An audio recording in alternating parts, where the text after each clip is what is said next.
All right. Good morning, everyone. We appreciate you joining this morning. Um, it's amazing how fast the time goes here, and already July's over and heading into August. And just thankful every day. When David and I talk, we're always thankful that we woke up this morning and we got another opportunity to be alive. So very appreciative, have jobs and able to take care of our families. It's a blessing. Sometimes you got to just be appreciative of the little things. And safety is a big part of our lives to help us, keep the things that we have, obtain the things we want. So we appreciate you guys joining us this morning. And if you have questions, as always, feel free to unmute yourself and ask a question.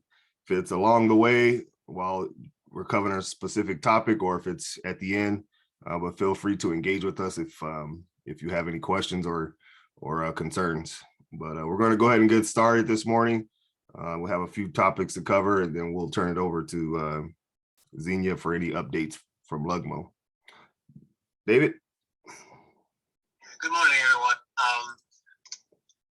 I've got an agenda from Xenia, but I want to add something.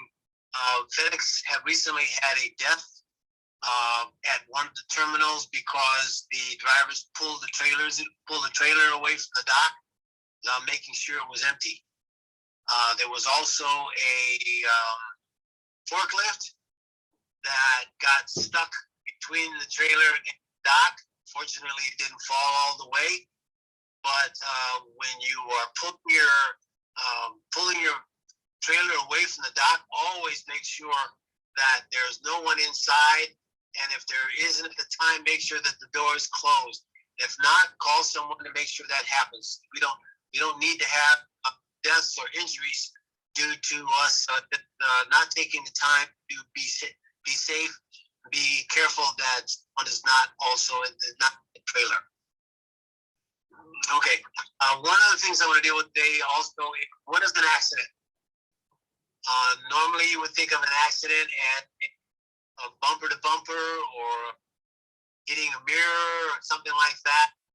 As far as FedEx is concerned, anything that you touch with your vehicle that is a stationary object is an accident, and it must be reported. Okay? If you scratch something, I had a driver who was ELD, and his entry-level driver, he took the paint off of a pillar while he was turning because there's actually no more room to turn. He took the paint off the pillar. No damage to the vehicle, no damage to the pillar, but they disqualified it because anything that you touch that's a stationary object, as far as FedEx is concerned, is considered an accident, and it must be reported. Not just because it's a DOT recorded accident. Okay, so be sure and do that. Take pictures if you have a yard event. Get your phones out. Take pictures and report it as soon as possible. Okay. Most of the time, if it's a non-moving object, it's going to be deemed preventable. Just so you know that. Okay. When you go through the yard, your best practice is to, if you know what's going on in the yard and you know it's busy, take your time. Be careful. Always look both directions. Look for other vehicles coming around the corner. Other shifters, trailer shifters that are maybe moving behind you or next to you or whatever. Be very, very careful. Act when you drive through. Take the same precautions you would as if you were backing up. Take your time. Go slow and look all around. Okay. If you have a questionable event, record it. Sometimes I've had my drivers record their on the camera in the vehicle. Most of the recording devices have a button that you can push on the side to record, not just recording those things that are sensitive, like sudden braking or hard turns to the left or the right, which automatically triggers the recording. but you'll have a button on the side that you can push, which will record. So if something even close to being worrisome at all, remember to push that and record it. Okay, another topic is lane changes. Again, you need to be cautious. You need to look in all directions. Take your time. Make sure that it is clear, double, and even maybe even triple check, because there are other drivers who can pull up on you all of a sudden and you not know that they're there. But double check to make sure you are clear. If you are merging into traffic, allow the first people, if you're doing the merging, make sure that you don't run that person off the road, that you adjust your speed, do so, emerge when it's appropriate. And if you are driving and someone else wants to merge, give way. Let them have the space that they need in order to get off the table. All of these are your defensive driving techniques that you use when you merge or when you change lanes. Give yourself plenty of room, plenty of time, and watch your speed. I've been asked before, and with my drivers, about personal conveyance. Personal conveyance is something that was set up which allows the driver. Let's say you have a truck that you work with all the time, and you don't have a way to get home, and the contractor says, "Yeah, you can drive the truck home." That means you can drive then on personal conveyance because you're not on duty, and it allows you to move the vehicle without it being recorded in terms of your work day. Okay? Where we are here, we have a parking lot vehicles that is a good mile and a half away from the terminal. So our drivers drive from the parking lot to the terminal using personal conveyance. Okay. Once you get in the yard, you're fine until you are dispatched. Once you're dispatched, then you go to yard move. Okay, you don't drive around the yard in personal conveyance. And the reason I say that is, let's say you are in personal conveyance and you're in the yard and moving the trailer or looking for your trailers, and someone hits you. Now it's not your fault because they hit you, but you're in personal conveyance and you are not driving home in the vehicle or driving to work in the vehicle. That's what personal conveyance is for. So once you get in the yard and you are dispatched, you go to yard move. You cannot do personal conveyance if you are hooked to a trailer. Let's say you're out on the road, and you're in the truck stop, and you want to go down the road to get something to eat, because the lot may be full, or you don't want to trust pulling through the fueling parking lot. Okay, if you are hooked to a trailer, you cannot be in personal conveyance. Okay, so those are the things. You drive to work or from work, personal conveyance. Once you are dispatched, it is a yard move. You cannot do personal conveyance as long as you are hooked to a trailer. Okay. Any questions at all? David, can you hear me? Yes, I can. So you are saying that even though if we are in the yard, if a driver touch a stationary object or somebody perceived that a driver touched a stationary object, that will be considered an accident, and you mentioned that's DOT reportable? Yes, it's preventable, and must report it. Oh, okay. It's not DOT reportable, but it needs to be reported. Yes, it's a FedEx. I'm sorry, this is a FedEx requirement, not a DOT requirement to report an accident. Oh, okay. Okay. So we just want, sorry. Yeah, that also goes for private property. Let's say you're delivering you're not at the terminal, but you're delivering at a customer or a station. Same thing goes. If you touch anything at all with your vehicle, scratch or hit a bumper or hit anything at all, even though there's no damage, it still needs to be reported. Okay. So we are. FedEx considers paint transfer as an accident. What was that? Sorry. FedEx considers paint transfer as an accident. Okay. So, like if you hit a pole and you just graze it, but you got a little bit of the paint on your truck, or some of the paint from your truck is on that pole, it's an accident. Okay. I know this I would mention too, this comes up. I know you guys do more station to station, but sometimes maybe even in the future, you might have a situation where I know here on the West Coast, we have like a Walmart facility that line haul picks up from, takes it across the country or whatever, but you might have situations where you kind of do customer spot pickups, as they call it, in your local market or wherever. But sometimes, you backing up into a space, or you're going through a customer's yard and like you mentioned, the paint transfer, and the guy outside will say, oh, there's no problem, there's no scratch, no damage. But then the manager or the head manager, senior manager of that facility sees it later on and finds out, and he looks at the video footage and sees a FedEx truck or tractor that hit it, and they call FedEx or they call their sales rep or whatever, and then they find out it was an accident that wasn't reported, and the driver says, well, I talked to the switcher guy outside, he said it was no problem, no big deal, though,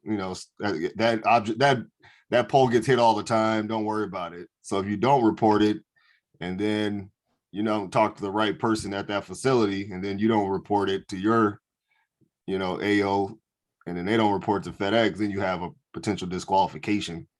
So you always want to make sure that you're talking to the right people, and as well as report it on the FedEx side, just in case. Even if it's an alleged, you're not sure if you hit it, it's better to report it. Then it comes back and shows that you did hit something, you didn't report it. Yes, thank you. Thank you for that. And then we are asking also, as David says, either to press the camera button or to step out and take pictures. If you think that somebody might say something that you did and you didn't do, just take pictures. In that way, we will have evidence so we can talk and we can discuss with the office. But if we don't have pictures, we have to go by whatever they say that happened. Okay, so it's very important that you have some evidence to protect you. Xenia, let me throw in a little thing about that. I put cameras in my trucks about 10 years ago, before it was a requirement. And I lost a couple of drivers because they say, "Oh, it's my privacy. You're invading it." No, it's not. It has nothing to do with privacy. It has to do with protection. And I had a driver who moved over to allow another truck to move over, because he was going to have a merge issue with a car that was coming onto the ramp.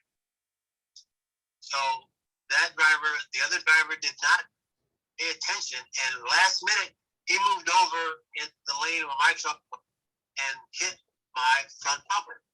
Okay, and we stopped, and you couldn't take a picture of it, but it was recorded. Okay, now when he went back to his company, he said that my driver cut him off. So all I did was take the insurance adjuster to the office, push the button, showed the video, and they wrote me a check right then and there. It's for your protection. You need to think about it that way, not an invasion of privacy. That's true. Also, it is a way for us to, and I mean the TSPs, to check that you are doing things correctly. You may think you are, but you have training. You may have an incident that is not necessarily something that's dangerous, but something you shouldn't be doing. We can't correct you if we don't know that's going on. So the camera does correct that. Now FedEx has a group of people that review the videos, and they look at it and say, "Oh, this driver should have done this, or this driver should have done that." Now, most of the time, they send it to the TSPs. Most of the time, we have rejected them because the person that's saying there's a problem here doesn't know what they're doing. So there is no problem. But sometimes there is. You know, you may be reaching for something, or have a habit that you're not aware of, that you're doing something that's not right. We can't correct it and get you to correct it for your own safety if we don't have that video. So that's the reason why the cameras are in the truck. Yes, thank you, David, for that. So can I do the FedEx updates and Lugmo updates now, Aaron? Yes.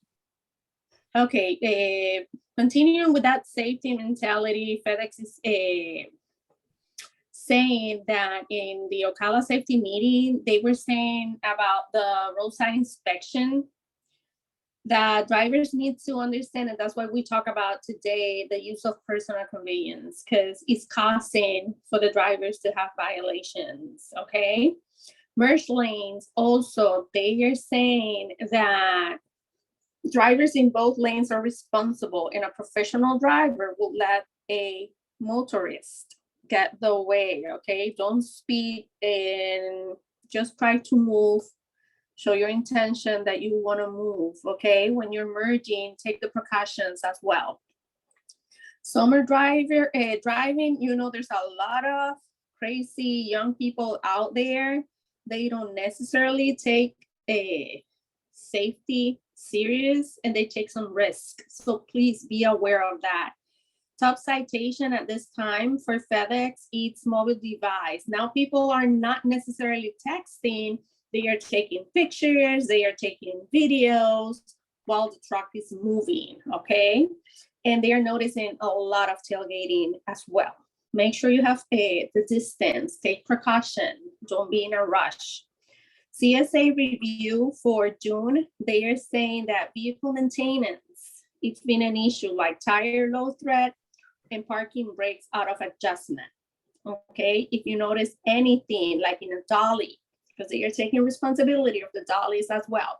In a dolly, in a trailer, go to the shop, just do your part so you don't get a violation. Thinking about that as well, we offer the drivers legal. The offer is you put a half, we put the other half. And it has been proven from this past year that it works. And it has helped a lot of the drivers that are participating from the program. Make sure you take the pictures so I have a platform that I can talk and the videos if it's necessary, okay? For Lugmo, Ruben and Alex are gonna talk about number one, about leaving the trailers in a safe area. So I don't know, Ruben, Alex, if you wanna jump in, feel free.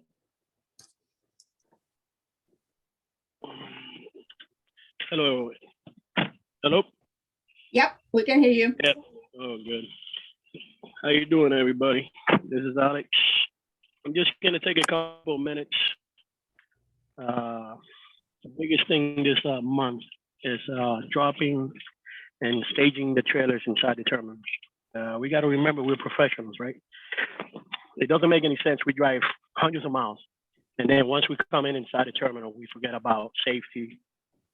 We're not paying attention. We're not seeing our surroundings. We got to stop doing that. Once you come in, like I said, you guys are professional. I don't have to go over and over again for every month. You guys know what you're doing. But the biggest thing is that from now on, in Lugmo, you can't take a chance inside the terminals. If you see any possibility that you're gonna get in trouble backing up dropping a trailer. There's not enough room. It could be anything. It's raining. Just drop the trailer. I'm not saying drop it in the middle of the yard, but don't take a chance. Like I said, if you hit anything, it's considered an accident.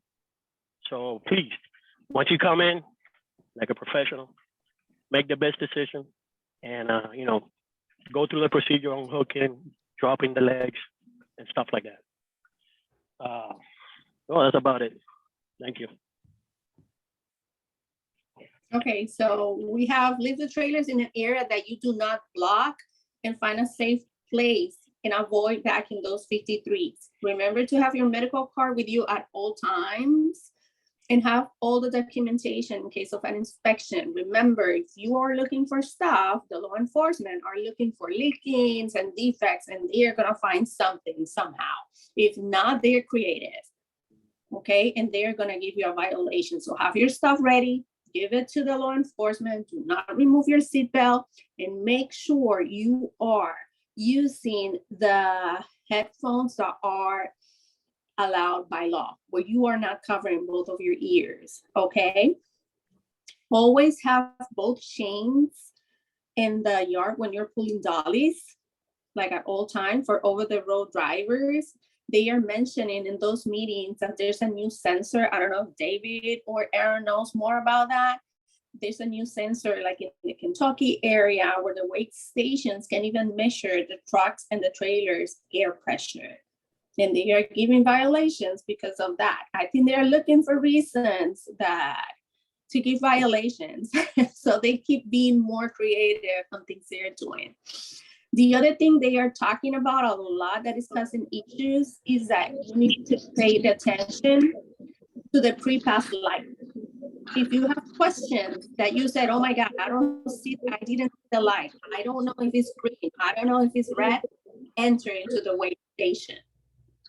Okay, if you're sure you got a green light and you kept going and the law enforcement stopped you, they are saying there's a button. I don't know if Ruben and Alex want to talk about that, or if you have questions, you can ask them that there's a button that you can check the light again.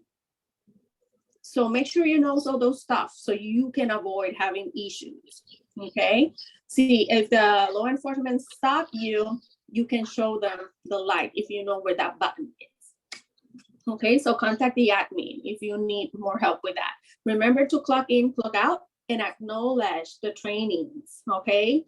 Whenever you have an issue, FedEx ask your trainings, and I need to show them that you are doing them all, okay? So complete your training in timely manner and check the ABS lights all the time as well. Okay, any questions, please let us know, and thank you, all of you, for everything you do every day. I'm done, Aaron. All right, everyone. Thank you for your time and joining the call. We appreciate you taking in the information. Have a good, safe month until we talk again. Thank you. Okay, thank you. Bye-bye.